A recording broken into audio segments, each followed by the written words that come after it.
luar biasa. Sekarang kita akan memasuki kelas berhitung. Keluarkan diri-dirimu. Tugas kita memang harus, tapi kita 25 cm. Teratur untuk DC. Memperkenalkan 12 aktor cilik pendatang baru dari Belitung.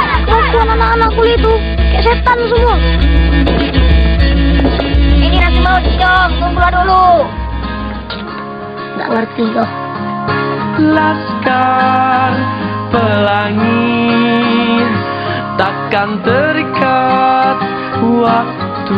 Dan 12 aktor papan atas Indonesia. Lepaskan mimpimu di angkasa, warnai bintang di jiwa.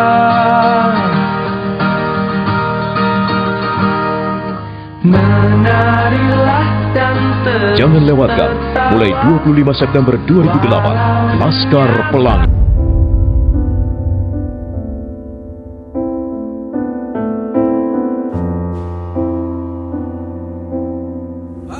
Beta pun anak laki-laki mati dalam penyerangan 2 hari lalu. Katanya peluru nyasar.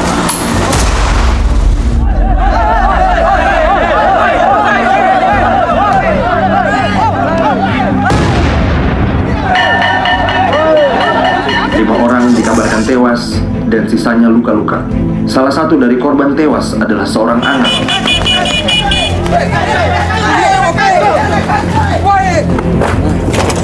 Ini bukan soal agama, ini soal bola.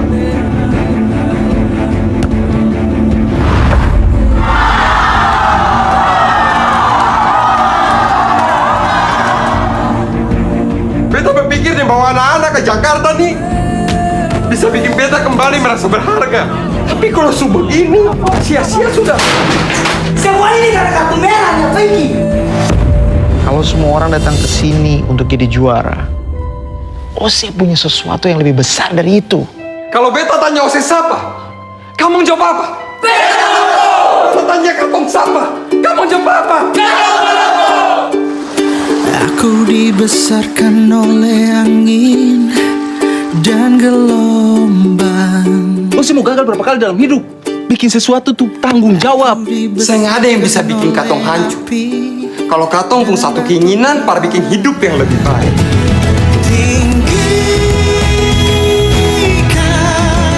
Kamu semua susah sampai di sini, sudah bikin beta bangga. Bikin bangga? Bangga dengan apa, hah? Yang saya urus dia pun keluarga, sementara berpikir berbanyak orang terus, iyo.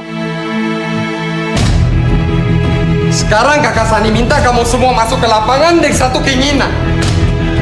Tunjukkan pada dong semua kalau katong satu. Katong orang Maluku yang saya gampang menyerah.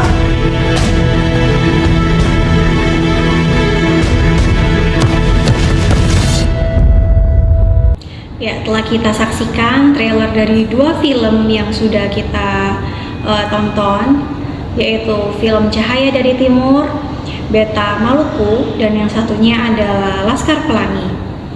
Berikut review dari kami. Yang pertama, film Cahaya dari Timur, Beta Maluku adalah film di tahun 2014 yang menceritakan mengenai konflik sosial dan agama di Maluku. Keberagaman dari film ini menceritakan mengenai yang pertama, agama dan etnis. Film ini menunjukkan keberagaman agama seperti Islam dan Kristen, di mana keberagaman ini merupakan akar konflik sosial di Maluku. Yang kedua, sosial ekonomi. Tokoh-tokohnya berasal dari tata ekonomi yang lemah dan berjuang untuk bertahan hidup. Yang ketiga, budaya lokal, bahasa daerah, musik, bahasa daerah, dan nilai-nilai komunitas Maluku ditampilkan kuat dalam dialog dan latar yang ada dalam film tersebut. Film Laskar Pelangi adalah film tahun 2008 yang menceritakan tentang sekumpulan anak-anak dalam mengejar mimpinya. Keberagaman dalam film ini adalah terkait dengan sosial ekonomi, kesenjangan antara anak-anak dari keluarga tambang dan anak-anak miskin yang bersekolah di SD Muhammadiyah. Yang kedua, ada karakter Karakter setiap anak punya latar belakang yang berbeda, cita-cita yang berbeda sehingga menggambarkan keberagaman. Dan yang terakhir, budaya lokal dengan adanya dialek Melayu, musik lokal, dan latar alam pedesaan yang menjadi khas kekayaan film ini. Setelah melihat dan review film Cahaya dari Timur Beta Maluku, strategi-strategi membangun keharmonisan yang dapat diambil dari film tersebut antara lain adalah di salah satu cuplikan, Sani sang pelatih dengan suara lantang namun penuh kepedulian mengingatkan mereka bahwa mereka bukan musuh satu sama lain, bahwa kebencian bukan warisan yang layak untuk di generasi muda. Ia berceramah bukan untuk menghakimi, tapi untuk menyadarkan bahwa mereka punya pilihan untuk tidak meneruskan lingkaran kekerasan. Momen ini menjadi titik penting. Di sana kita melihat bahwa membangun keharmonisan bukan hanya soal menyatukan, tapi juga soal berani menghentikan yang salah sebelum menjadi luka yang lebih dalam. Yang kedua, olahraga bisa menjadi jembatan perdamaian. Dalam salah satu adegan paling menyentuh, terlihat bagaimana anak-anak dari dua kelompok yang sebelumnya bermusuhan akhirnya berkumpul di sebuah lapangan kecil untuk bermain bola bersama. Disinilah kita melihat bagaimana olahraga, khususnya sepak bola, berfungsi sebagai bahasa universal yang mampu menjembatani perbedaan. Tanpa perlu banyak bicara, mereka mulai bermain, tertawa, dan bekerja sama. Di balik kesederhananya, adegan ini mengajarkan bahwa keharmonisan bisa dimulai dari aktivitas yang kita anggap biasa, dan dari sinilah bibit persatuan itu tumbuh. Dari film Laskar Pelangi, kita belajar strategi untuk mempertahankan keharmonisan. Yang pertama adalah pendidikan sebagai fondasi supaya menuntut kita sebagai individu untuk terus berkembang. Yang kedua adalah peran guru sebagai penggerak, yaitu membentuk karakter anak-anak serta mengajarkan untuk bertoleransi terhadap keberagaman.